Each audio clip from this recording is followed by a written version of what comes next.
মানুষের মেমোরি খুব শর্ট থাকে, মানুষ মনে রাখতে পারে না। ওই রিসেন্টকার কথা বলি, মুর্শিদাবাদে হিন্দুরা যারা ছিল তারা কিন্তু হরগোবিন্দ দাস এবং তার ছেলে তারা কিন্তু বাঙালিই ছিল, তারা কিন্তু বাংলায় কথা বলতো।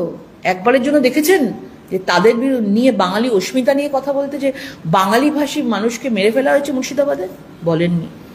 আজ আরজি করের মতন জায়গায় সেই ডাক্তার মেয়েটি কিন্তু বাঙালি ছিল। দেখেছেন কখনো সেই বাংলা ভাষার মেয়েটিকে কখনো তাকে নিয়ে কথা বলতে? বলেনি। অন্যদিকে নিয়ে চলে গেছে, কেস ঘুরিয়ে অন্যদিকে নিয়ে চলে গেছে। ফাঁসি চাই বলে রাস্তায় নেমে উনি পুরো কেসটাকে ঘেটে দিলেন পুরো। মানে যে কোনো কিছু সত্যিকারের ঘটনা ঘটছে তো মমতা বন্দ্যোপাধ্যায় প্রথম হচ্ছে কি করে ঘেটে দেওয়া যায়, কারণ প্রত্যেকটা ইস্যুতে সেই দোষী তারই দলের মধ্যে রয়েছে, প্রভাবশালী লোকের মধ্যে রয়েছে। আজকে কসবা কাণ্ডে একটা যে মেয়েটার যেভাবে তার উপর অশালীনভাবে যেভাবে অত্যাচার হলো, আজকে সেই মেয়েটিও কিন্তু বাঙালি ছিল। আজকে বিভিন্ন জায়গায় প্রত্যেকটা গ্রামে গ্রামে আমরা দেখতে পাই মহিলাদের উপর অত্যাচার হচ্ছে। শহর কলকাতাও বাদ যাচ্ছে না, সেখানেও কিন্তু বাঙালি আছে। 26,000 যে চাকরি চলে গেছে যোগ্য অযোগ্য তাদের মধ্যেও বাঙালি রয়েছে। কই যোগ্যরা যারা রয়েছে তাদের জন্য তো উনি পথে নামাননি।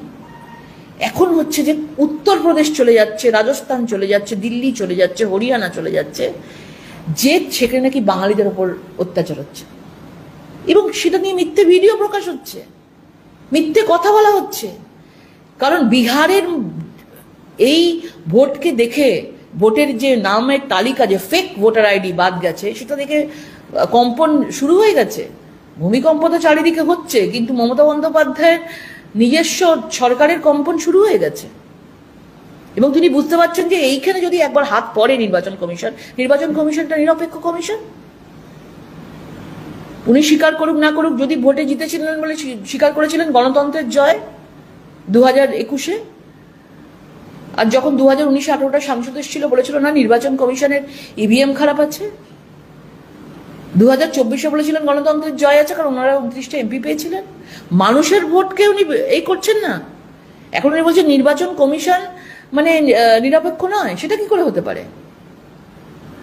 নির্বাচন কমিশন একটাই তাদের, এই যে দেশের মধ্যে যত বাইরের রোহিঙ্গা অনুপ্রবেশকারী রয়েছেন তাদেরকে বিতাড়িত করতে হবে। এবং তার জন্য ওনার এত কম্পন কেন, এত ভয় কেন? ভয়টা সেখানেই যে এই ভোটের ওপর প্রায় 1 কোটির বেশি লোক ভোটে বাদ যাবে, নাম বাদ যাবে। এবং তার জন্য উনি বিভিন্ন ধরনের হরিয়ানা থেকে ভিডিও, নানা রকম ভিডিও করে উনি দিল্লি থেকে ভিডিও করে পাঠাচ্ছেন। দিল্লির অভিজ্ঞতা থেকে আমার মনে হয় তারা কেউ আসতে চায় না বাংলায়। যতদিন না বাংলায় সরকার বদল হবে, দিল্লির কোনো লেবার, কোনো শ্রমিক যারা এখান থেকে পরিবার নিয়ে চলে গেছে বা পরিবারকে রেখে গেছে, রোজগার করতে গেছে, একটা কেউ আসবে না। আপনি লিখে নিন, সাদা কাগজে লিখে নিন। তাদেরকে যদি আনতে হয় বাইরে, তাদেরকে পয়সা দিয়ে আনতে হবে কিছু বলার জন্য। সেদিন এই 2 দিন আগে যে মহিলা দিল্লি থেকে নিয়ে এসেছিলেন উনি একজন মুসলিম নারীকে, তাকে শুধুমাত্র পয়সা দিয়ে তাদেরকে স্ক্রিপ্ট তৈরি করে তাকে বলার জন্য তাদেরকে নিয়ে আসা হয়েছিল।